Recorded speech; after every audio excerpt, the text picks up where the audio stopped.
Priority 1 message from Starfleet coming in on secured channel.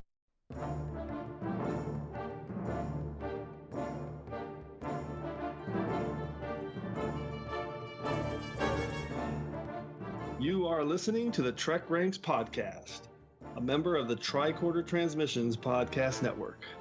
This is episode 3, featuring the top 5 DS9 recurring characters.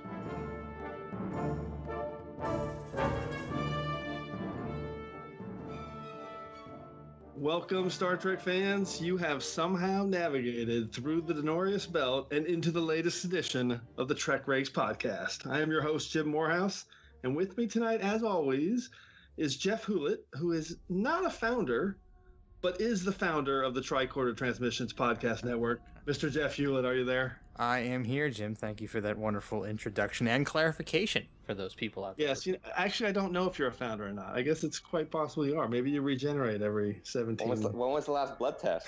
I'm going to leave this a mystery. Question. This is now a mystery. Maybe on another future podcast, I'll come clean. We'll find out. All right, and that voice joining us on this episode for the first time, all the way from the London sector, is Carlos Miranda, a frequent contributor to TrekNews.net and an all-around great Trekkie. Carlos, welcome to the show. Thank you very much. I think that's the nicest introduction I've ever had. All right. Well, we appreciate you staying up late in London there to connect with us. It's tough matching up time zones a little bit. This week. I mean, I'm after this. I'm going to have to organize some phaser sweeps. Jeff, where is it that where are you based? I'm in the middle of the two of you, so I'm on the east coast of the United States. All right, we're all over the place. I'll have to have a chat with the right government agencies. Hey, Carlos, why don't you tell everyone a little bit about your Trek background and I know you have a love for DS9, right? I do. I have a deep love for Deep Space Nine. No, I was actually thinking about this. Is when I got you kind of the questions and stuff for tonight. I was kind of thinking, how did I like kind of fall in love with Star Trek in the first place? And I remember actually that the first time I was really exposed to Star Trek. So I was born in 1982, and the first time I really saw Star Trek was that my parents took me to go see a movie called Curly Sue at the drive-in. And Curly Sue came out in late 1991. And this was a really small drive-in with like 2 or 3 screens. And the screen right next to, I wasn't really into Curly Sue, even though it's a John Hughes movie, which I didn't know. Right. I looked that up today. And so my parents were watching Curly Sue, and I was kind of looking out to the screen next to Curly Sue, which was Star Trek 6: The Undiscovered Country, right? Wow. And so I kind of watched that instead. And I asked my dad what all of this was about. So I guess I was 9 or 8 and a half at the time, and my dad was like, "Well, it's just a Star Trek movie," and then that was it. Like, it got me completely hooked. And then I remember renting all of the movies from the it wasn't even a Blockbuster. It was like the video rental place in the local supermarket, and that was it. I was just hooked, and I think it was around the time it was like the 5th season of TNG. And then when I realized that, my dad was like, "Yeah, it's also on TV." That was it. That was it. Oh, right. That's good. But because it was TNG, I remember the very first episode I watched live as well was it was Unification, either 1 or 2. And so I remember being like a little kid, having watched Undiscovered Country, kind of watched Undiscovered Country. Yeah. Driving. There was no, obviously the noise, the sound coming into our car was from Curly Sue, and all I was watching was Undiscovered Country. And the first episode I watched vividly was Unification. I remember not understanding. I thought Spock was bad, and I was like, "But wait, in this movie that I just watched and all the other movies, he's good." And so that was my first exposure to Trek. And then like a year later, in January of '93. So I especially as a kid, I had a very obsessive personality. Like, I was obsessed with He-Man for years, and then Legos and Star Wars. And I went from like one genre property to the other, but then just Star Trek just kind of stuck. And then when Deep Space Nine came out, I remember like sitting in my parents' room watching that. And so like that had me hooked literally from day one. So how old were you when you caught up on everything and went back and watched TOS and everything? I actually didn't really see a lot of TOS so I grew up, my dad's in the oil business. And so we, at the time we were living in Houston, Texas, but no one in the family's from Houston. We were just there for a couple of years. And then we moved to Saudi Arabia. And so I spent a good chunk of my childhood in Saudi. And there was this channel, we used to get everything was via satellite. And there was a channel that after school, by this point I was a deep Trekkie, but I actually hadn't watched a lot of the original series. But there was a channel that I used to get home around 3:30, and at 3:30, it was this channel that came out of India. It was called like Star Plus or something, and it was an Indian-based channel. But at 3:30, they used to play Batman, like the '60s version, and then from 4 to 5, they used to do Star Trek, the original series. Perfect pairing. Exactly, it was awesome. And then at night, the military channel. So there was like a closed circuit military channel for Americans living in the Middle East. They used to play Next Generation and Deep Space Nine. So they used to get the tapes. So I used to I watched Deep Space Nine live, but it was always like a month or 5 to 6 weeks after. Oh, right, yeah. But obviously there was no internet, so like it wasn't like I didn't know what was going on or of course. Yeah, I didn't think I was missing out. So like I grew up, I wasn't really exposed to the original series until I was a teenager. But the movies, I mean, I consumed the movies just it was and that was before Generations had come out, so there was only the original 6 movies, and I would just watch, except for motion picture. To this day, I don't think I've ever been able to watch motion picture without falling asleep. Well, we won't hold that against you, Jeff. Right? There's still no wrong answers, even on that. Of course, no wrong answers, right, Jeff? Of course, that's not. what I was told. No, so I live very close to the British Film Institute, and they'll always throw in Star Trek movies, and I tend to go see them. And motion picture was playing a couple of maybe 2 or 3 years ago, and I went, and I swear this is true. I sat down. As soon as they got into the wormhole, I fell asleep and I woke up at the credits. Yeah, I just slept 2 hours, like a solid 2 hours in this theater. You are not alone on that, but I love it. All right, so before we get started, and that is awesome because you've literally traveled the world and lived in different spots, just like the Federation, and you're a Trekkie. Just like the Federation, exactly. Perfect fit. All right, so just a quick reset on general order number 1 here at the TrekRanks Podcast, which, if this happens to be the first time that you've joined us, you already know what we're going to do. We are going to rank some Star Trek, which means we're going to do a deep dive on a specific topic and, hopefully have some fun with it. Maybe think about it in a way that you haven't. Think about a few episodes and story points and just different ways of looking at Trek. And, it's about having a fun discussion. We use the rankings as kind of the crutch to get us rolling, but really it's just about having a Star Trek discussion. And of course, the main driver for all of that here at the TrekRanks Podcast is infinite diversity. In infinite combinations.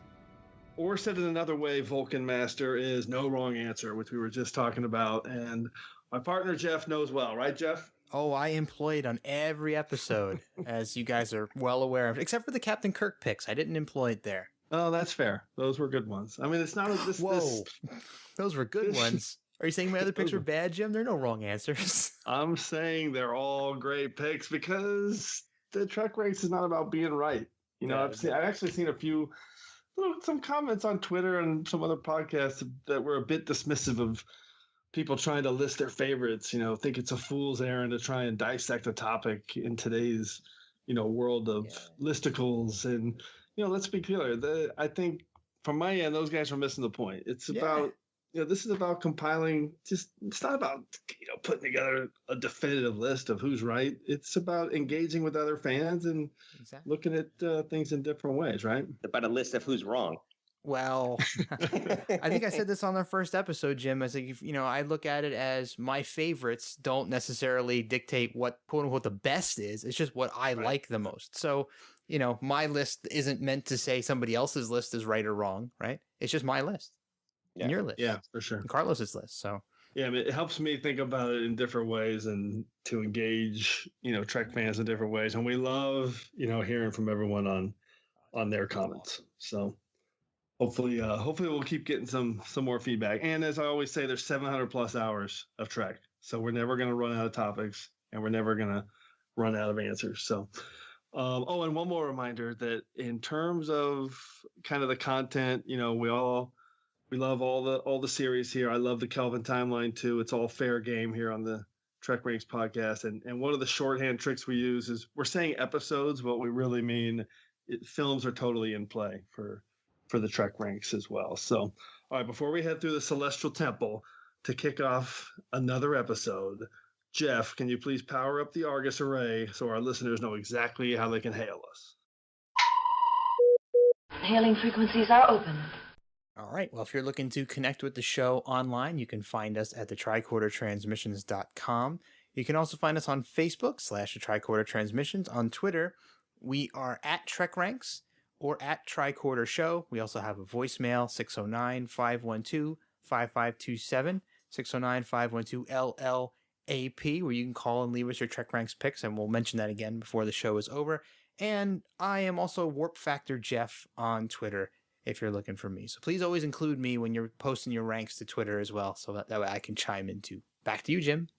And additionally, we've got this, you should, check out the TrekRanks page at the TricorderTransmissions.com, because we now have a running total of some of the TrekRanks statistics, so you can see what kind of love each series has been getting in terms of the different kind of fan feedback that we've been getting. Jeff put that together, and it's pretty cool, Jeff. I love it. Yeah, it's a lot more to come too, guys. So keep your eyes on the TrekRanks page of the Tricorder Transmissions. We're gonna have a lot more statistics and things that are gonna be coming out. Some surprises I don't want to ruin quite yet. And so with that in mind, let me just emphasize again that this show is definitely better when we hear from you. So we love hearing your lists. We love reading your lists. I know you want to send them in because opinions are like Katras. Everyone has one. Well, at least if you're Vulcan. So, okay. And yes, this podcast decency standards do not allow us to clear the Vedic Assembly by using the Terran reference that I just. But everyone's got a Katra, so let us know what your opinions are. We want to hear them, and you can reach me on Twitter at Enterprise Extra and at TrekRanks. So please send us your list. And Carlos, how do people get a hold of you? Yeah, I mean, I'm on Twitter all the time, and I'm a big. In addition to being obsessed with Star Trek, I'm also obsessed with coffee, and so I just at Double Mac, which is my. I tend to drink double macchiatos, and so that's my. I was hoping that wasn't a McDonald's reference. It wasn't, and I never thought about it, and then I've gotten that from a lot of people. They're like, "You eat a lot of Big Macs." I've not. I mean, I love McDonald's, right? So I have like nothing against it, but no, it's my it's my coffee order. I was wondering what that was. And I do love McDonald's, but you have two C's on there, so macchiato makes sense, right? Exactly. Yeah, exactly. So, all right. Well, normally right now we jump into tonight's topic, but before we do, we're gonna take 5 minutes for a quick bonus TrekRanks conversation. And as we record this episode, less than 24 hours ago, we finally got our first look at Star Trek Discovery. Trek is returning to TV after 12 years. I could not be more excited. It is amazing. So I just want to ask you guys, what were your first impressions? Maybe just tell us maybe one or two, top TrekRanks thoughts from what you saw in the trailer, and what were your top takeaways there? Josh, go first. Oh, geez, me first, huh? Okay. So, I know a lot of you guys out there don't know me personally, and only a few of the guys that are on the show do. So I'm going to preface what I'm going to say by just saying, if you knew me, you would know that I don't get excited about anything until it's like 2 days away. So, don't take my lack of enthusiasm as I didn't like it, but I didn't see anything that I didn't expect. I think in the trailer, it was very cinematic, which is cool. It looks very Kelvin to me. I didn't see anything in there that one of my first thoughts was, okay, they're totally gonna blow over the whole technology gap. They're not gonna try to do what Enterprise did and say, well, we have to kind of downgrade the tech to make it fit in the timeline where it fits. So we're just gonna go crazy. And we're going to make it completely different than what TOS is, which is supposed to happen, 10 years after this? So I felt a lot of the characters felt very strong. It did feel a little bit, I don't want to say darker, but it feels heavy. It feels like the subject matter is a little heavier than some of the other, quote unquote, lighter Star Trek that we've seen. For sure. Yeah. So optimistic, looking forward to more information, and I will definitely be at my streaming device. I was going to say television, but I'll say streaming device on launch day to watch the first episode. You'll be watching it on your Apple Watch. How about you, Carlos? What do you got? I really liked it. There were a couple of things that immediately that hit me. It's very clear that this is all footage basically from the first episode, right? Right. Mhm. Yep. Like, and it's like, and if you really take a look at it, you're only because I've seen it like 9,000 times by now. It only seems to be made like the entire trailer made from like maybe 5 different scenes, right? Yeah. So I think it's really, really early. So I think that the fact that you're only getting snippets from basically 5, maybe 6, maybe 7 different scenes throughout the entire first episode, I think they did a really good job. I am very optimistic. I think it's time to kind of have this like Netflix, CBS, All Access, whatever that means, but this kind of Netflix series, Golden Age of TV version of Star Trek. And I agree, it does seem a little bit heavy, but I was really into it. I thought the tech, I mean, at this point, the tech that we carry around in our pockets is infinitely more advanced than anything in TOS. So you kind of just have to just go with it. I think. I don't think that you can. I don't think that you can really do a show right now that where ship has sailed. Yeah, exactly. I mean, if you're the first thing. If someone says the first thing they love about Star Trek is what Klingons look like, then fine. But if the things you love about Star Trek are the storytelling and the morality plays and the story arcs and the characters, then this show looks fantastic. And you guys both hit on my 2 key words. One is that, the cinematic part of it just looked really huge and expensive. Not that expensive matters, but you know what I mean. And then for me, the thing that I've just been jealous about for the last 10 years is this golden age of television and this new way to tell these stories, Fargo, Breaking Bad, all these shows where it's, 10, 12 episode seasons, and they really focus on one detailed story that they just peel the onion back and get super deep on. I love that idea. I've always thought, man, I would love to see Star Trek told in that way. And guess what? That is what we're about to get. It's going to be, and 15 episodes. The fact that they expanded it to 15 episodes shows how committed CBS is to this thing, because that is a lot of money, lots of millions of dollars extra to get those 2 shows, 2 extra episodes. So to know that they're going to be telling that kind of grand story across 15 hours, that I cannot be more excited about that. But it was. I found, and another thing is interesting. We didn't see the Discovery at all, right? Right. Like you didn't see the Discovery. You didn't see so many of the other actors that have been announced. Right. So I really think that, I was as I was telling you guys before we started recording, that my wife saw it, and she's not a Trekkie, but she's been subjected to Star Trek for like the last 13 years, so she knows more than the average bear, and she was like, eh. But I think that for what it is, I think I was very excited. I loved, even though I think it's very Kelvin, but I thought that that sounded like a bad thing. It's not. I thought that bridge was awesome, like underneath the saucer. Yeah, it looked cool underneath. It looked just cool. And Michelle Yeoh, like, come on, her saying this is a minor detail that I loved. I love. Like Michelle Yeoh, obviously English is not her first language, and we get so many few Star Trek characters or actors that actually speak in either with their native accents or aren't native English speakers. Even Bajorans sound like they're from Wisconsin. So like it's amazing to kind of have this captain who, obviously Patrick Stewart's English, but with very few exceptions, everybody sounds American, right? And so to have Michelle Yeoh say Klingons and her, with like kind of like Cantonese undertones is kind of awesome. And so I was really geeking out about that. That part was great, and the 2 female leads. I mean, it looks. I'm not that. Actually, Michelle Yeoh is not a lead. My understanding is she's a recurring character, but it's seeing them interact. It's just going to be. It's going to be huge. And that Daft Punk looking robot thing, I thought that was awesome. That's pretty cool. And Lieutenant Saru looked pretty good as well. Hopefully I'm saying that right.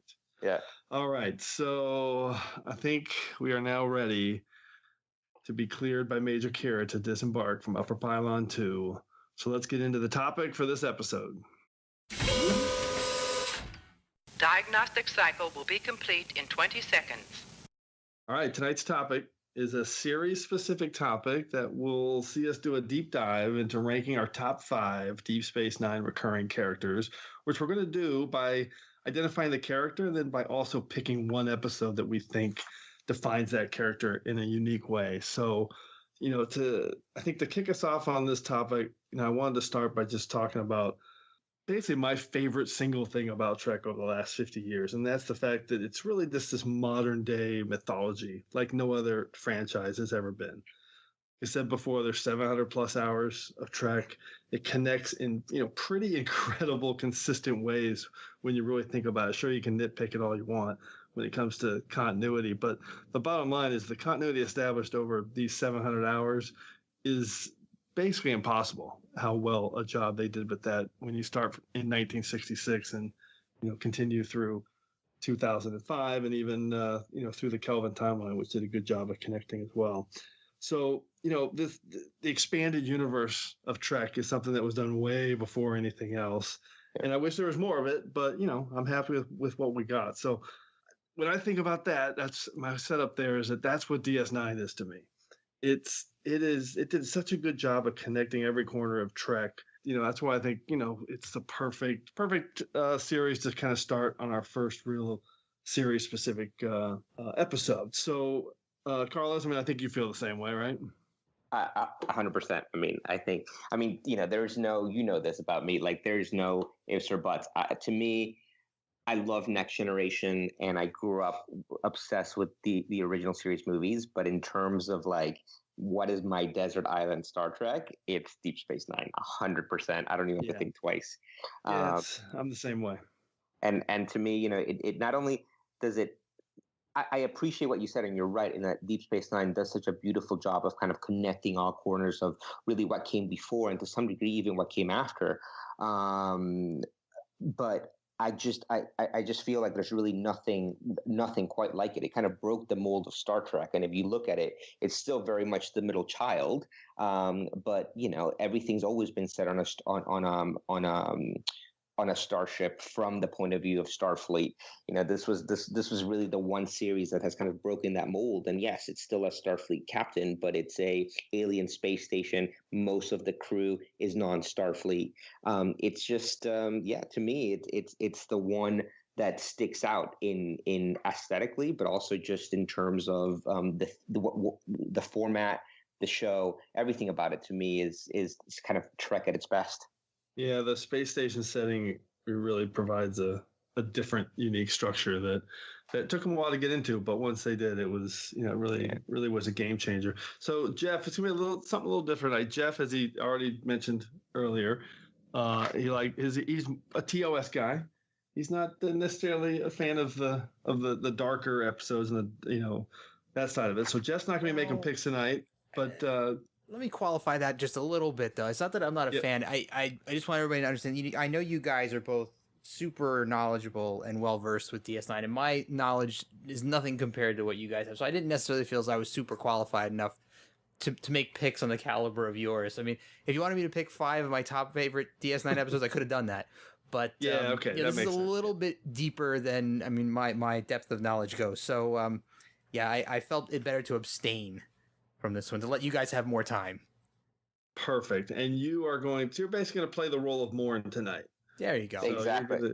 You'll be maybe chiming in on some overall themes, otherwise just hanging out in the bar. Yeah, man. But don't say that because Morn never shut up. So you got to. I know, but you have to be the double insider joke. Exactly. I went for the surface joke.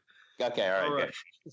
All right. The one thing we do know though is that through 173 episodes, Deep Space Nine probably had the most expansive canvas of any Star Trek series.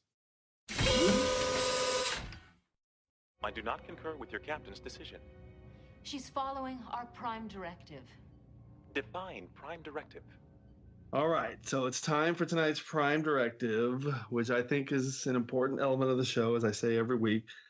I just think it's critical to have a little context for what's driving everyone's decisions tonight. So as a starting point, though, for this discussion, let's explain a few of the rules for how we're defining what a recurring character is. And for the purposes of today's rank, it's basically any character who's not in the opening credits who appeared in more than one episode. So follow along here. Kor is eligible because he appeared in 3 DS9 episodes. And Koloth is actually eligible since he slyly appeared in 2 DS9 episodes, Blood Oath and Trick Question, Trials and Tribulations, because he was in that. And sadly, Kang is not eligible because he only appeared in one episode. So that's kind of the way we're approaching it. Got it? Make sense, guys? Makes sense.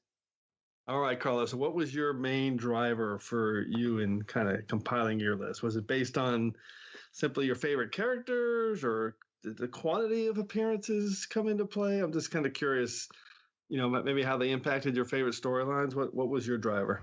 It was a little bit of everything, actually. So out of the 5, without giving anything away yet, it's a mixture of some of my absolute favorite, not just recurring characters, but I think actually like favorite Star Trek characters, period, right? 1 or 2 characters that are not necessarily my favorite characters, but I think that they really impacted some of my favorite characters.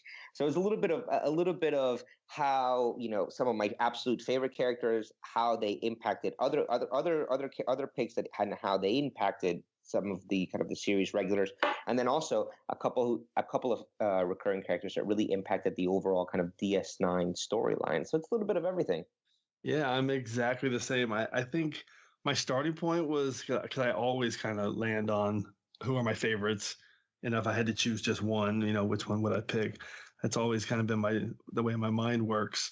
But I will say the number of appearances were just a little bit of a factor too, and I did it. By the end, I had a couple of characters and a couple of character choices based on how they impacted storylines and other characters. So, like slight spoiler, I love Kaiopaka. She's an amazing, powerful, cool, interesting character, and she's played in an amazing way by Camille Saviola. But ultimately, I just couldn't pick her based on 2 performances. So I think, all right, what else we got? Oh, before we introduce Ramadaclon to help us go through the order of things, one more quick breakdown again on how we usually discuss each episode. So first, we're going to start by naming our character. Then we'll reveal the episode to represent that character. And then we're each going to give our 5-word summary and a hashtag, which is a normal TrekRanks staple. We think that's a fun, simple way to really hit home on exactly what an episode says to somebody. It's a good way to connect on it. And then we'll talk about that and maybe think why that episode defines that character. So are we ready, Carlos and Jeff? Yes, sir. So ready. All right, let's jump into the order of things. I am a Jem'Hadar. He is a Vorta. It is the order of things.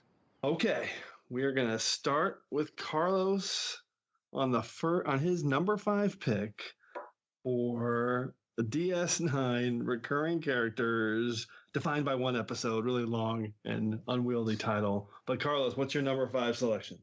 Number 5 selection. Okay, I'm going to cheat a little bit here because actually these are not necessarily in that order for me. I just kind of picked 5 random, they were kind of in a random order. But interesting. Okay. Yeah. Because I actually couldn't rank them. I could have ranked the 5th one, but I had a really hard time ranking the other 4. So let me. Well, you have ranked them. They're just your top 5. They're just my top 5. They're just my top 5 in no particular order. So is the order based on drama at all? You're saving one for the final reveal?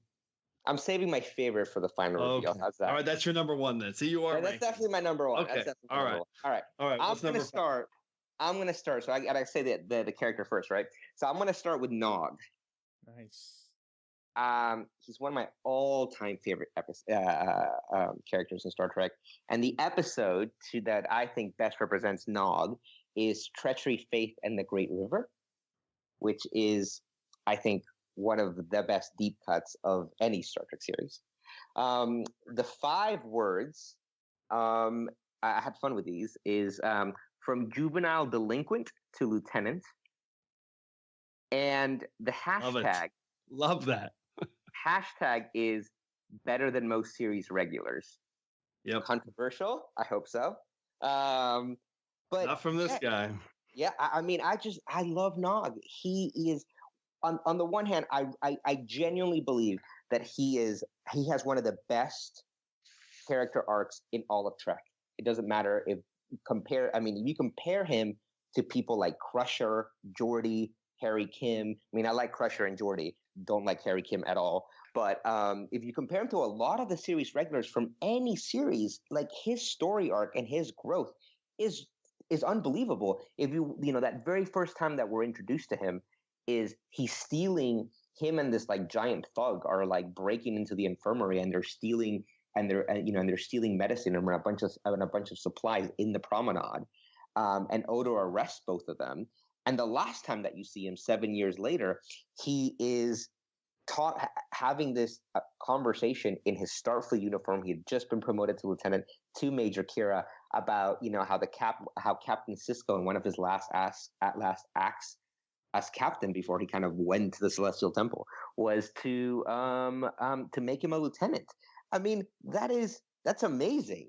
And everything that he goes through in between, from his friendship with Jake to his this desire to be the first Ferengi in Starfleet, what he goes through the Academy, when he's posted on Deep Space Nine, obviously losing his leg, seeing battle, all of that stuff. It really is, I think, to me, it's a character arc that kind of rivals Worf and Data in many respects. So I think, Nog and that episode, Treachery, Faith, and the Great River, to me, is just like the most amazing blend of like the culmination of the entire character, because he's now in this Starfleet officer in his Starfleet uniform working on Starfleet matters, but he's going about it in the most like bend the rules Ferengi sort of way possible, and it just works. And it's just absolutely, to me, Nog is a great character. His character arc is amazing, and that episode is just the best. It's funny. I was going to ask if there was. You just kind of said it, but the reason you chose this episode over some of his other big episodes like Empok Nor or Siege of AR-558 or It's Only a Paper Moon, obviously with his PTSD, but I think you're right. It makes perfect sense. He's doing so much in that episode as part of Starfleet, but in a Ferengi way, and just succeeding. And just he is. I truly love Nog. He's one of my all-time favorite characters, and the performance of Aaron Eisenberg throughout is just incredible. What they did with him. So I was going to actually make a point. So, we always try to, sometimes we know we're going to have some crossover on picks. Not sure. I thought in this case, we might have some crossover. And you just never know with the characters in the episodes, a lot of conversation, but we will be talking about Nog again. Oh, okay. So obviously. So let's move on to my pick, which is number 5, Michael Eddington, and my episode for Michael Eddington is For the Uniform. My 5-word hashtag is Eddington really pushes Sisko's buttons. Hashtag he beat me. And that's ultimately why I picked him, and why I picked this episode is because I just love the way the character and the intrigue and the way the producers played the long con on setting him up for basically half a dozen episodes before he turns into the traitor. And it was just really expertly done. I never really saw it coming. I had no idea it was coming when it was first revealed. For the Uniform for me is a great episode. It's number 4 at TrekRanks for me with Deep Space Nine. And I think that the key, it's really what we get out of Sisko that makes Eddington so valuable in terms of a character to the entirety of Deep Space Nine. I just think, without him, I'm not sure we ever see the Sisko that we see in the Pale Moonlight. It would have been a little bit maybe too big of a leap for Sisko to do what he did in that episode without being pushed to the edge by Eddington in For the Uniform. And by that, of course, I mean, not only the famous quote, which I referenced in the hashtag, that, I'm going to do it. He played me all right. And what is my excuse? Is he a changeling? No. Is he a being with 7 lifetimes of experience? No. Is he a wormhole alien? No. He's just a man like me, and he beat me. I love that scene. It's one of the best in all of Deep Space Nine for sure. But the fact that Sisko actually poisoned an entire planet, a populated planet, just to capture Eddington and prove a point and finish on top, that's some dark stuff. That's a landmark moment, in Star Trek history. And I just remember when it happened. I mean, watching that in like '97, I was just stunned. It was a complete game changer. So, not sure if he's on your list or not, Carlos, but I love everything that character brought to Trek. Spoiler alert, he's not. And I just gotta say, your Avery Brooks impression is terrible. But other than that, I think DS9.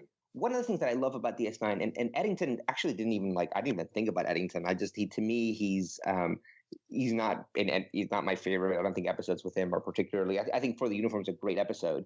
But yeah, he's certainly not even my top probably 20 recurring characters. But Eddington does kind of symbolize, and you've just hit on it. One of the wonderful things about DS9 is this kind of tension between Roddenberry's original vision of these like perfect humans that living in these kind of like, Hiltons in space, to that reality of like what it means to be human in the here and now. And I think one of the main things about that people like Eddington, maybe like Sloan, you have these kind of Starfleet officers that aren't these cookie cutter, like all good Boy Scouts. And DS9, I think one of the reasons it works so well is because of characters like Eddington, because of characters like Sloan, because of Section 31, because actually in the world that we live in, it's not, everything isn't just, not everyone's a Boy Scout. Everything isn't, apple pie and drive-ins. And actually, it's this kind of tension between Roddenberry's original vision and what the reality that Ira Burr brings to the show. And that to me is what makes DS9 special. So I'm glad that you chose him. But it's funny because I didn't even consider that. Yeah, and again,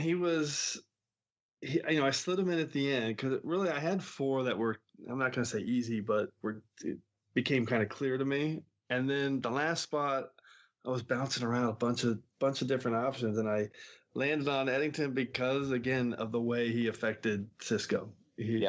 What he did to him in terms of pushing him to the limits, and For the Uniform is amazing episode. And I like the fact they give him a little closure. They let him go out as a hero in the third part of the trilogy, the Blaze of Glory. So, which the only thing that bugs me is that they didn't call Blaze of Glory For the Glory.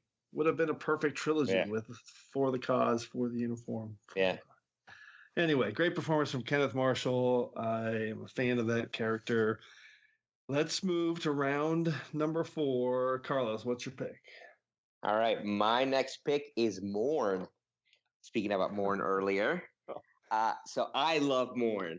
And I love Morn less because of the character, but because of what he represents. So I'll get to that in a second. So my episode, I didn't want it to be this, but it just has to be Who Mourns for Morn, right? It has to be. It has to be, right? It's a great episode. The fact that it's really a Quark episode and that he gets like stuck in this entire, mouse, like cat and mouse chase is kind of, it's just great. It's just a fun episode. So the 5 words are that to describe Morn are in more episodes than Jake. and the hashtag is Sam and Diane. And the reason the hashtag is Sam and Diane, obviously kind of from Cheers, is because Morn was Norm from Cheers, right? And the producers talked about that Morn was in the name, everything was based on Norm. So what I love about Morn and what I love about that story is that, and Jeff, you mentioned about this, we were talking about this, is that DS9 is by any metric the darkest, the grittiest, the most serious of Treks. But I'd also argue that by every metric, it's also the Trek that has the best gags, that has the quirkiest sense of humor at the same time. And I think Morn is kind of like the symbol of that. Even in like the darkest episodes, there'll be like a little gag with Morn. And, when they need to get a message out of the station during the Minion occupation, it's like Morn's mother's present, and that's how they do it. And I think it's just, to me, Ira Burr is kind of this like quirky guy, and I mean that in the most loving, amazing sort of way. And there's that element of him in that kind of Morn represents. And a fun fact, he's in, I had to look this up, but he's in 93 episodes of DS9, so more than any other kind of more than any other recurring character. He's that's more than some of the series regulars like Jake, and he's also in one episode of TNG in Birthright and in Caretaker, the Voyager premiere. So he's been around.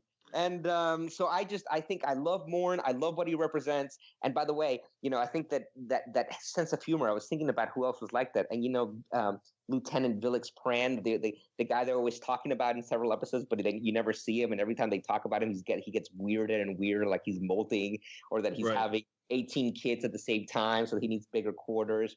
I think that we forget, because the legacy of Deep Space Nine is that it's like the dark gothic stepchild. And it is that, but at the same time, it's really the quirkiest and kind of like the humor is very unique, and you only find that on DS9. And it also has the most familial relationships.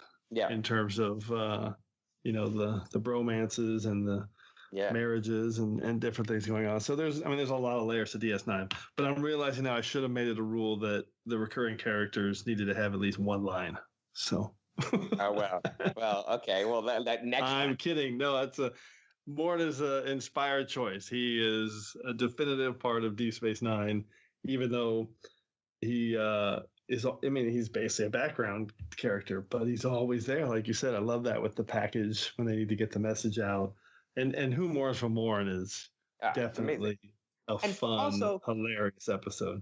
Also, from that first wave of DS9 toys when they came out, because I remember going to Target and like buying all of them, Morn is by far the best looking toy from those Playmates. That's awesome. It is an awesome toy. It's a great makeup. All right, well, we're gonna have a complete dichotomy, complete contrast, because my number 4 pick could not be any more opposite. It is Gul Dukat, the scourge of Deep Space Nine. And he made 35 total appearances, and my episode to define him. And again, just like you, I didn't want to pick this episode. It's just a little too on the nose, and I usually like to try to find a little bit of a deeper cut. I considered like Civil Defense because I like the way Dukat's kind of preening and then gets caught in the same snare in that episode. And I looked at some of his other season 7 episodes, but ultimately, it was the episode Waltz that really defines his descent, into madness. So that's my 5 words and a hashtag is Dukat's official descent into madness. Hashtag Bajor is dead.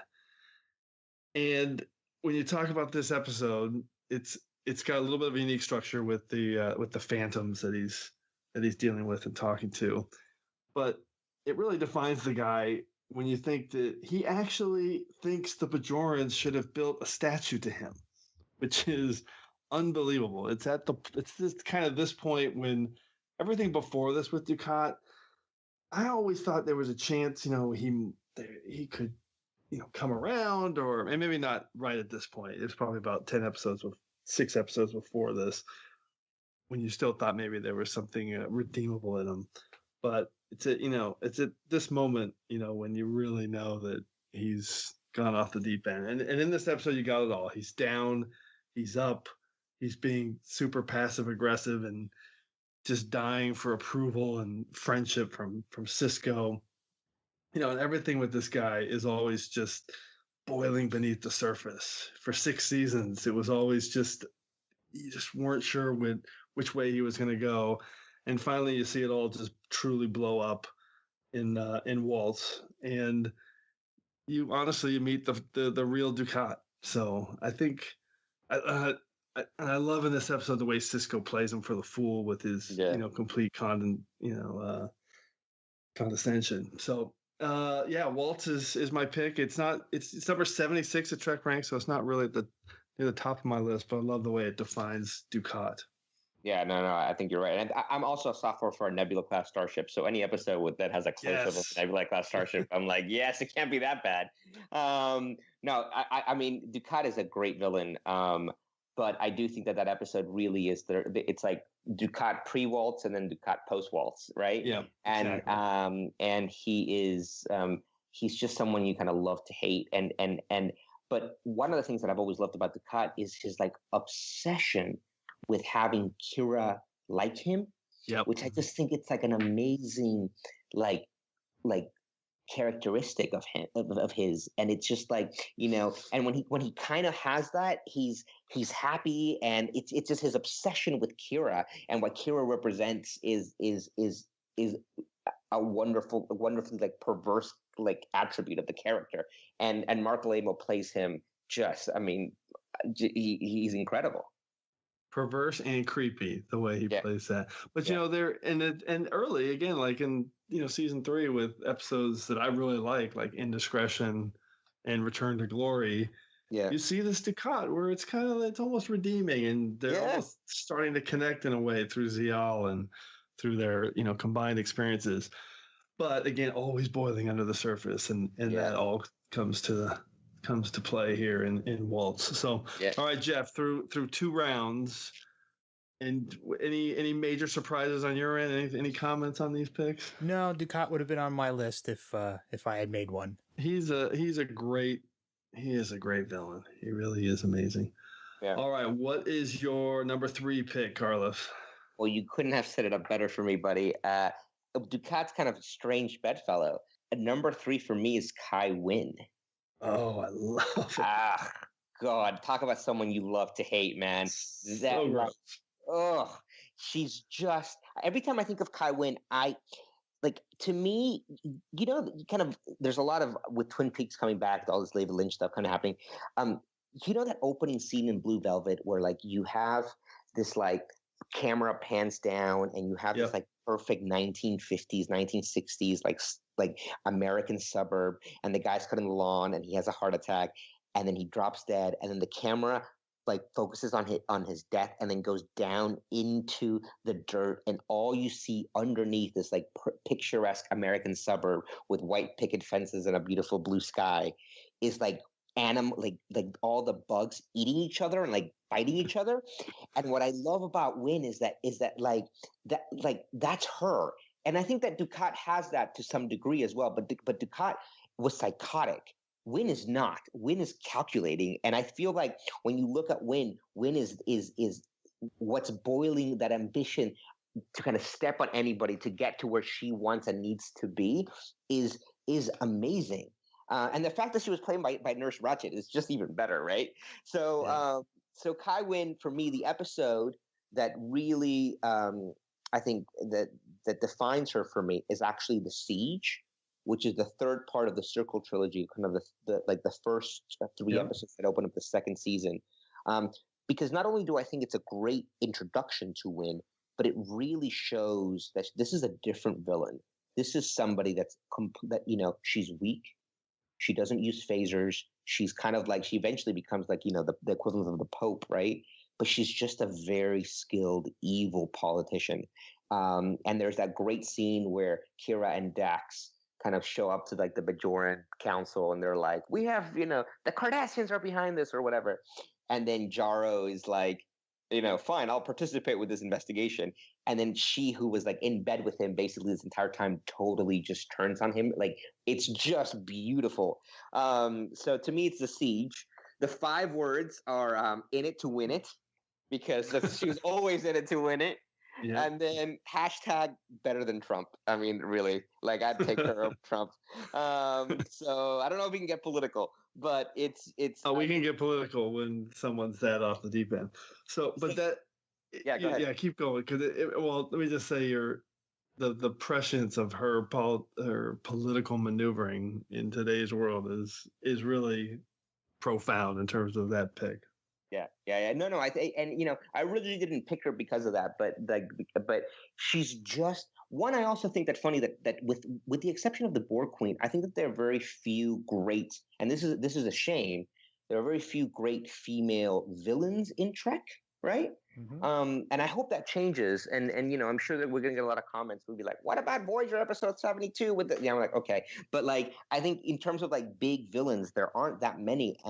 But I think that Kai Wynn is just one of Trek's best villains, and she the fact that she just manipulates and she wants to talk about, she's so jealous of Cisco because of his relationship with the prophets, and it should be her and her, like, using especially Kira. It's just, it's an amazing, she's an amazing character. She's beautifully acted. And to me is that one character in all of Trek that you just love to hate. You just love to hate her.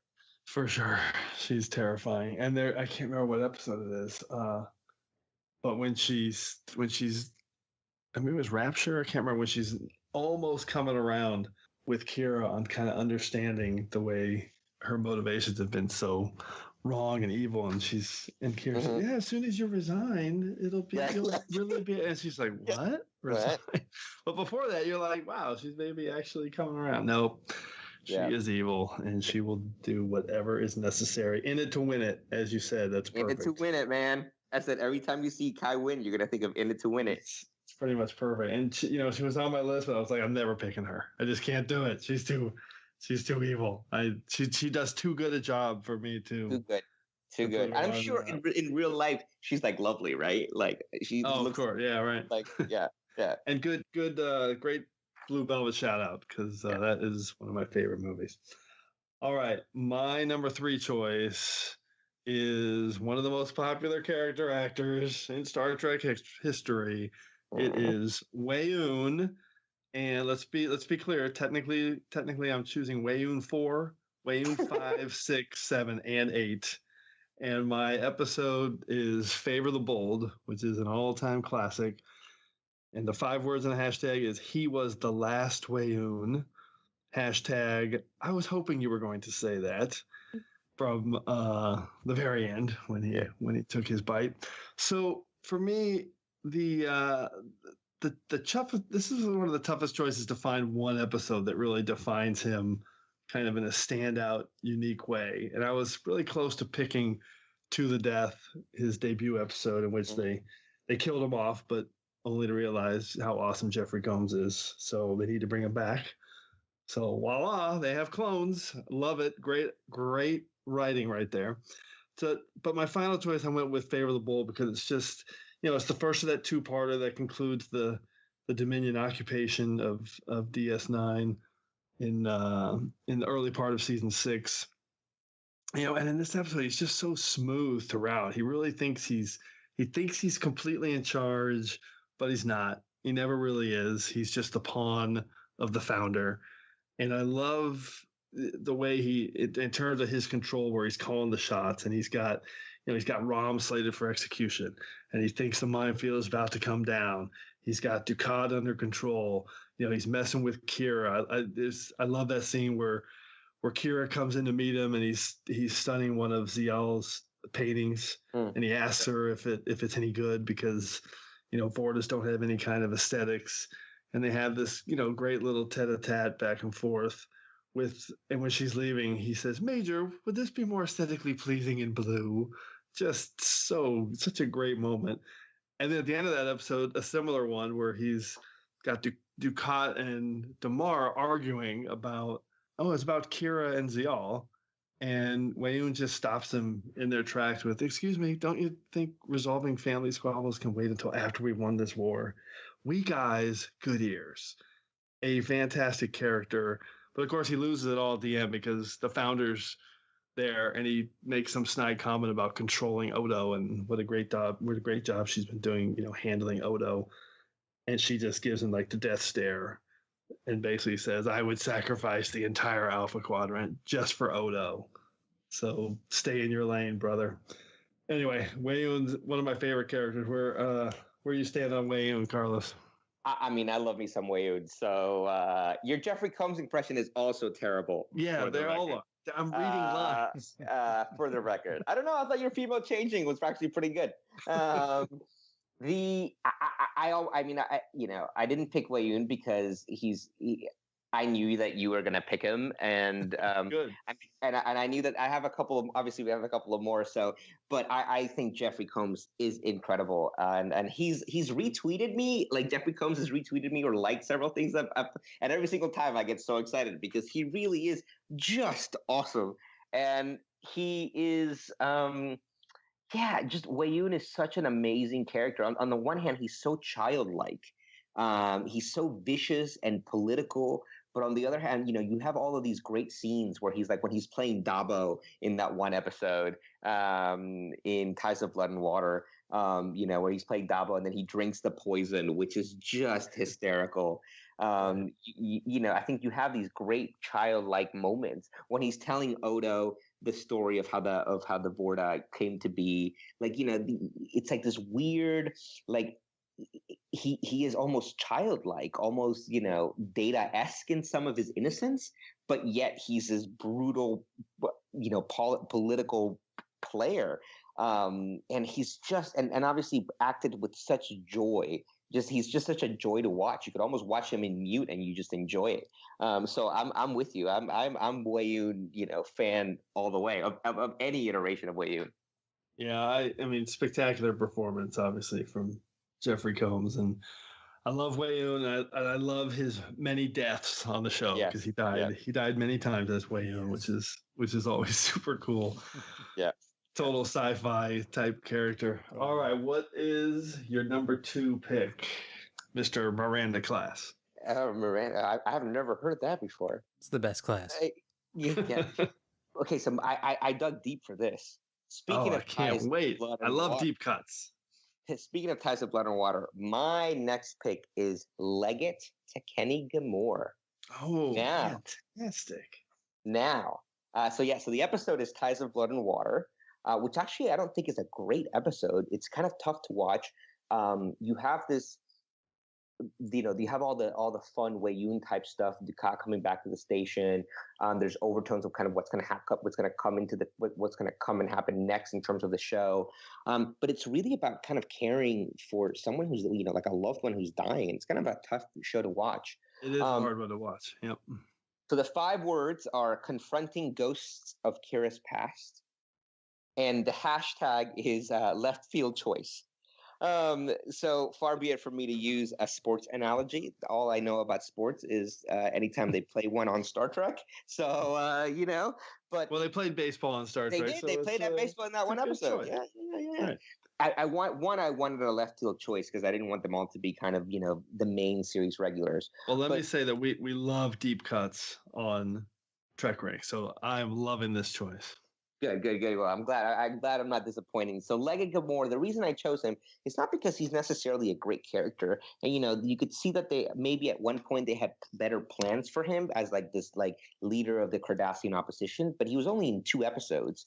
In Second Skin, which is a 3rd season episode, and Ties of Blood and Water, which I think is like a 6th season or a 5th season episode.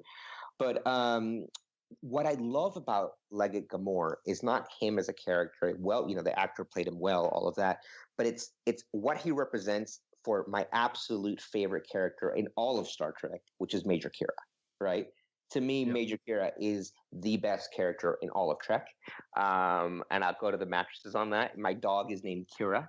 And I think Major Kira is, again, the greatest character in all of Trek. And I think that Leggett Gamore forces her to confront in Second Skin, forces her to confront her absolute hatred for Cardassians, but in a way that like she realizes that one, not all Cardassians are necessarily bad, and that they also have family that they care about and people that died, and so it just kind of it makes her question everything that she was taught and everything that she did growing up simply to survive. And then when he comes back, you learn that they've had kind of this entire, that they kept in touch, that she still wears his bracelet, and that she kind of comes to take care of him as like a surrogate father, because you see through the flashbacks that she wasn't there when her own father died at the hands of the Cardassians. And the character of Gamore goes so far to deepen, complicate, and kind of question the character of Kira. And I don't think I'm reading too much into it. I think those episodes really dig deep into like Kira's psyche and what and who she is and what she believes, and it all manifests itself in Leggett Gamore.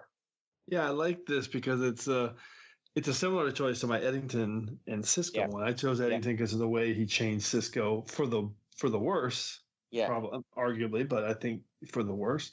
Yeah. But Lega Gamora changes Kira for the better.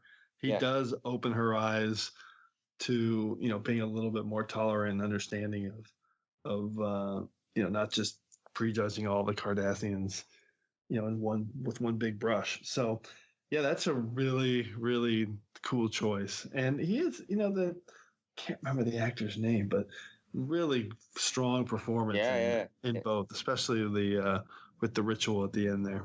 By the way, for a second, I thought you said Kardashians, and it reminded me at the big, they do a big search convention here like every 2 years. And the last one was like a massive DS9 reunion. They had almost everybody here. It was awesome. And Alexander C. Digg, who he has to kind of more or less live in my in the same area of London, because I see him everywhere. Like literally, I ran into him on the tube, and I ran into him at restaurants. It's really funny. But Alexander Siddig only kept on referring to Cardassians as Kardashians, right? And no one corrected him the entire time he was on stage. And wait, it's not Kardashians? Yeah, it was amazing. It was absolutely incredible. It was so funny. Yeah. Anyway, sorry. Well, I digress. And I remember the actor's name. It's Lawrence Pressman, who's a legend. You don't remember? You looked it up on Memory Alpha, didn't you? I did not. Otherwise you would have heard clicking on my computer. Yeah, okay, on your phone, man. Okay. It usually bounces into my head. Okay. So, all right, number 2 on my list. Let's jump into this because we already talked about it, and we've had some crossovers before, but we have never had an exact crossover because my number 2 is Nog, and my episode is Treachery, Faith, and the Great. Nah. All right. Which is pretty unbelievable that we both chose that episode. But for me, well, let me give you my 5 words and a hashtag is basically what I have on TrekRanks. Is MASH homage helps Nog score. Hashtag the river will provide. It's for me, it's incredible. When we talked about this a little bit already, but what the writers did with Nog was it.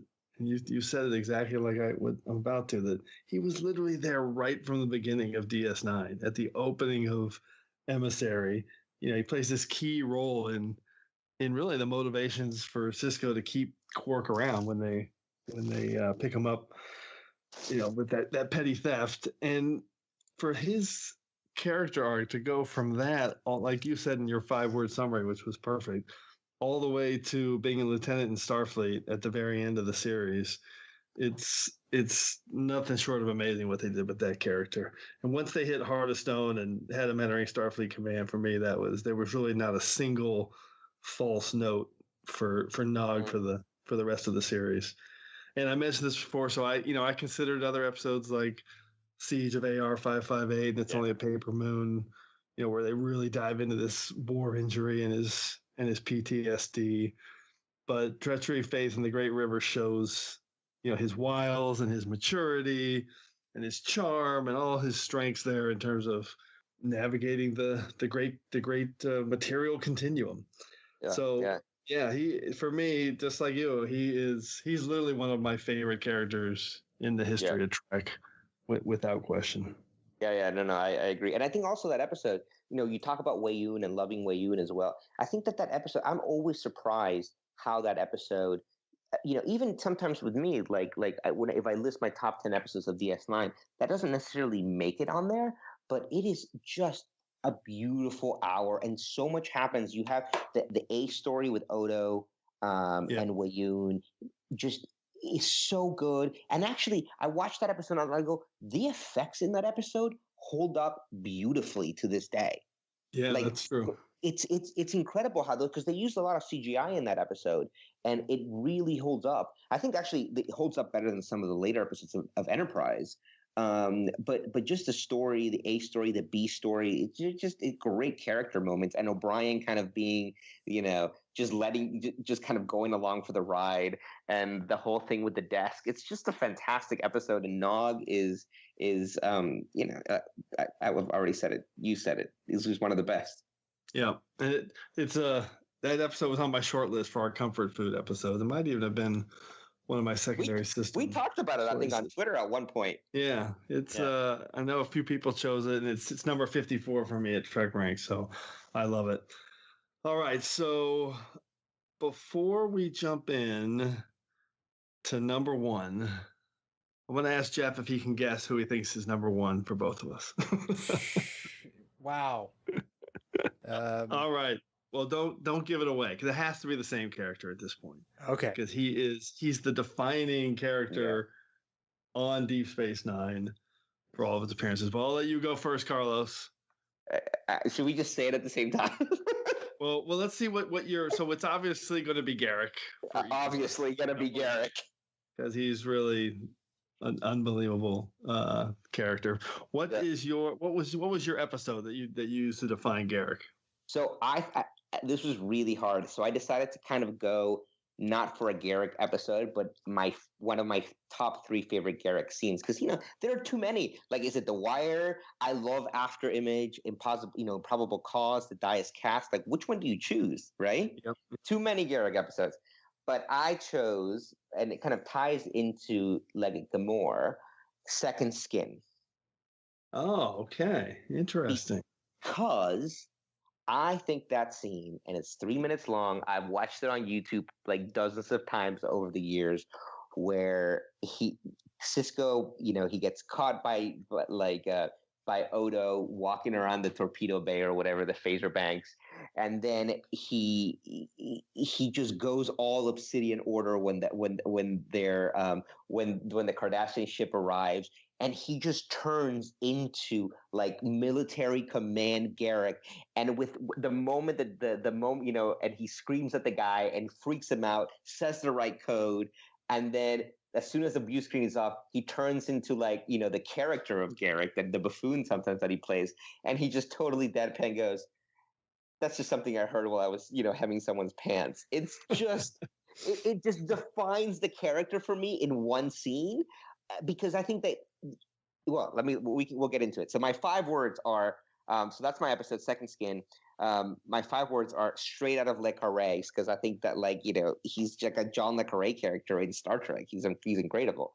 And then my hashtag is it's complicated. Perfect. And that defines this character, right? Yeah. Yeah. Everything that.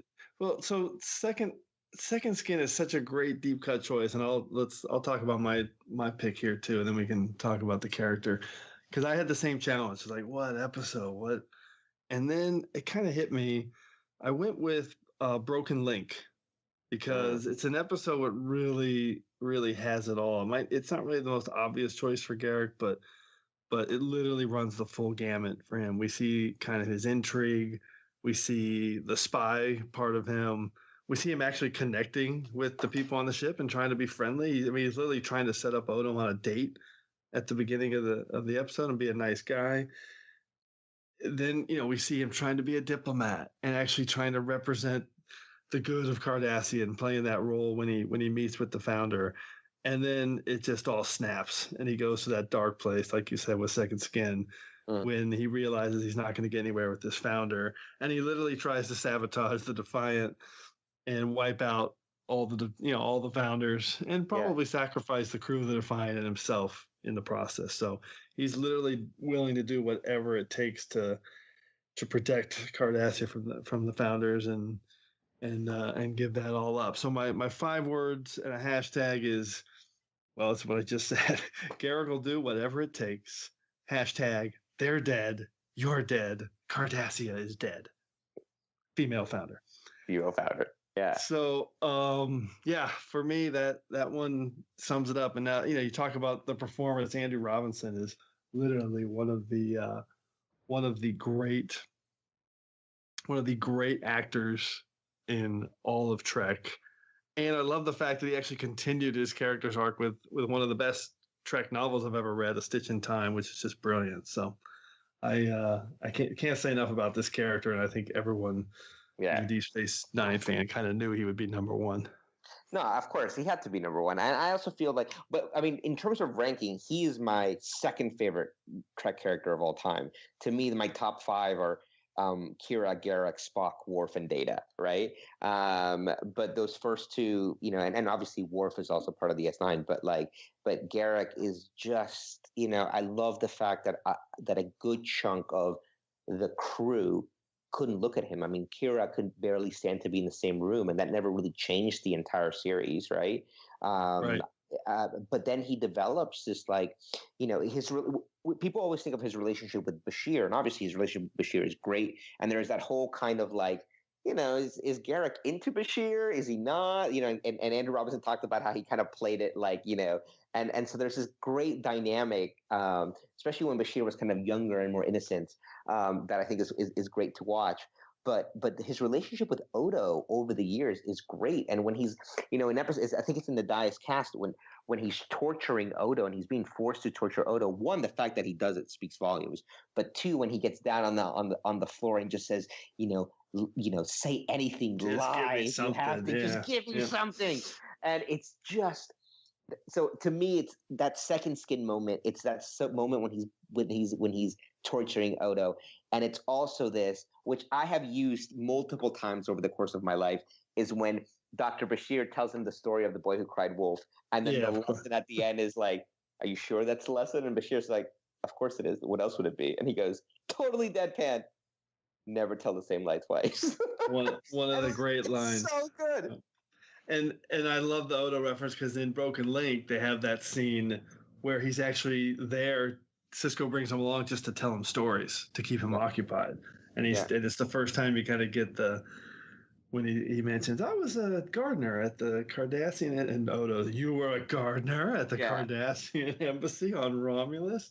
Yeah. Just excellent. So, okay. Great roundup. Let's jump into some quick secondary system choices here for any other big names that we might have missed. Anything on your list jumping out, Carlos? Sloan. Yeah, Sloan is on mine. I mean, you got Martok.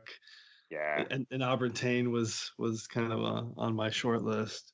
I didn't do the whole episode's 5 words, but immediately I thought of a hashtag for Sloan was his name was Luther, which I just think is awesome. Like Luther perfect. Sloan. I mean, come on. And he just, and again, Sloan, just like Eddington, you know, that dark side of the Federation, which DS9 did so well. And you know, all of the other series, you had 1 or 2 episodes where you saw the dark side of Starfleet, but this one was that underlying current, and just the guy who plays Sloan, he's just so good that every time I see him something else, even in like Shawshank, I'm like, it's Sloan. Of course. I had my deepest cut would have been, if I could have fit him in, would have been Kevon, the Vorta from Magnificent Ferengi and Rocks and Shoals. So I hate the Ferengi. Yeah. So it's so good. I mean, so many other. I'm surprised you didn't pick Thought Gore. I really thought you were going to have him. Well, there's a lot of, there's just too many. I mean, I wanted to pick Iggy Pop just because I like Iggy Pop and the idea, but obviously it was only 1 episode. But and again, you know, like it's just too many. You know, you could probably count 30 or 40 recurring characters on DS9 easily. Yeah. It's a deep canvas. So, all right, I love this topic. But after all that, I think we need to take a step back and regenerate for just a minute. Computer, activate regeneration cycle. Alcoves beta and gamma.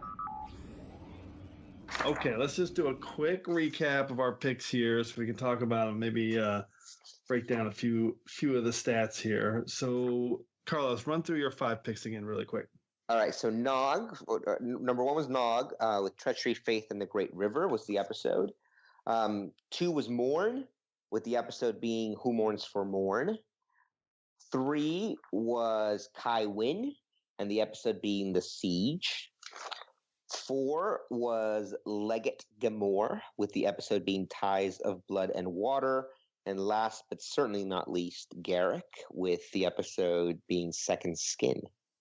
I love it. I love that. I'm actually so glad I picked you because normally I like to do the deep cuts, but I ended up, for the most part, I had a pretty standard list. I mean, other than Eddington, my 4 are a little bit basic, but I just couldn't not pick them. So my number 5 was Michael Eddington for the uniform. My number 4 was Gul Dukat Waltz. My number 3 was Wei Yun. All 5 of them, I think, 4 or 5, Favor the Bold. And then we both had Nog for Treachery, Faith, and the Great River. And we both had Garrick, and I had broken link as the episode. So I'm doing some of the stat breakdown here. There's only 2 Starfleet officers. There's 4 Cardassians, a couple of Dominions, 1 Vorta, and 1 really cranky Kai that you chose. Yep. All right. So after all that, we aren't quite done yet because we've actually just encountered a temporal causality loop. So before we can depart, it's time to hear from you. Enterprise has been caught up in a temporal causality loop, and I suspect that something similar may have happened to you. Thanks, Jean-Luc. All right, so in order to get out of this week's temporal causality loop, I'm gonna read through a couple of great lists that we received on Twitter in regards to last week's show, our top 5 Prime Directive episodes, which was a pretty meaty topic that we got into, Jeff and I, with Claire. And first up, we've got Jay Stobie on Twitter at Captain Stobie, who's an awesome guy, really active in a lot of great causes on Twitter. Highly recommend you look him up. His list was Bread and Circuses at number 5, Dear Doctor from Enterprise at number 4, TOS the Omega Glory number 3, Jeff. Yeah. So you guys matched up there. He chose Enterprise the Communicator at number 2. And TNG First Contact at number 1, which I'm pretty sure that was on Claire's list, yeah. And the Communicator was definitely on my short list. And Dear Doctor was on my list. Yeah. So, yeah, we had a lot of crossovers there. And I love a lot of people on Twitter had feedback with Bread and Circuses. Yeah, it was an honorable mention for me. Yeah. Yeah, I remember we had talked about it briefly. And then we had another great list from Carl Wonders on Twitter at Carl Wonders. And he had Bread and Circuses as well from TOS. And The Hunted from TNG, which I love because it's one of my comfort food episodes. And I know he basically chose it because of that last 5 minutes when Picard just says, yeah, we can't get involved. We're out of here. He also had Who Watches the Watchers from TNG, which is my number 1. Call. TNG First Contact, also on our list. And I love his first choice, which was DS9 Captive Pursuit with Tosk. Amazing choice. I hadn't even considered that episode, but talking to him on Twitter about it, it's a perfect Prime Directive episode. So, all right, that should be just enough to get us through this temporal loop this week. So we just want to thank everyone again for all the amazing responses to our first few episodes. Keep those lists coming to me at TrekRanks. We really want to hear from you. I just want to make sure everybody out there in listener land understands one thing. I don't know if this is totally clear, but if you're coming into TrekRanks later on, episode 3, 4, beyond, and you want to submit lists for episodes that have happened in the past, that's totally legal. If you want to go back to episode 0 and send us your top 3 Kirk moments, send them in, right? So it's no statute of limitations on when you can send in your TrekRanks. Exactly. We're gonna keep tracking them all, whether we get them on Facebook or Twitter or we want to hear from you on our phone line. So and they all count to the stats, man. All the stats on the website, they all count. Yep. They'll all be listed there. So put together your list, whether it's your top 5 DS9 recurring characters or one of the previous episodes. It's easy. It's fun. It's all those things. Call us at the Tricorder Transmissions at 609-512-5527.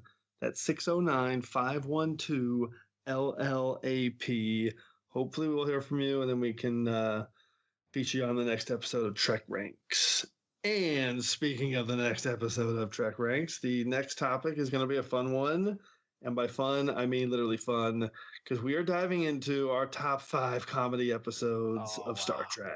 Oh, that's great. And no, Jeff, you cannot choose The Way to Eden again. Okay? Oh, wait, yes, you can. Oh, wait, yes, are you saying intentional comedy or any episode that makes you laugh?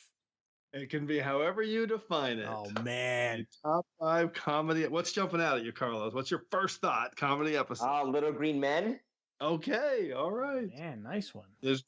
That one's going to be tempting. So is actually Magnificent Ferengi, which I just mentioned. Oh, Magnificent Ferengi is fantastic. Anyway, that one's gonna be fun. A ton of options to choose from, and to make the episode even more awesome, we're going to be joined by Mr. Mike Rittenhouse of the amazing band 5-Year Mission, who, as you may know, I love that band. Seriously, check them out. We all at 5yearmission.net. Yes, they Great are bunch of amazing. guys, Carlos, if you don't listen to them, I don't. like alternative, just good sound pop band. They are just so fantastic, and every song will make you think about episodes of Star Trek in different ways. They'll literally be playing in your head in a different way. It's amazing what they've added to my love of the original series. I love those guys. So, all right. Before we wrap it up, a huge thanks to the amazing Carlos Miranda, connecting with us live through a subspace corridor all the way from the London Expanse. Great job, Carlos. That was way too much fun, man. That was a lot. Thank you very much for having me. I had a great time. All right. And let everybody know again, your Twitter handle at Double Mac, right? It's at Double Mac. Yep. With two Okay, C's. perfect. With two C's at the end. That's right. Macchiato, not Big Macs. Oh, I'm hungry. I want a Big Mac. I want a Double Mac. I want like a Big Mac and a Double Macchiato right now. Well, it's late for you, so it's 12:30. Right, McDonald's is open. Of course. Any last updates, Jeff, before we sign off? No, I think really quickly referencing my my statement before that there's no statute of limitations on Trek Ranks. I'm gonna rewatch DS9 again and then come back a few months from now and I'll weigh in with my own picks. That I can't wait. All right, thanks again for engaging us here on episode 3 of the TrekRanks Podcast. And as always, I want to say I'm looking forward to standing with you again here in this place where I belong.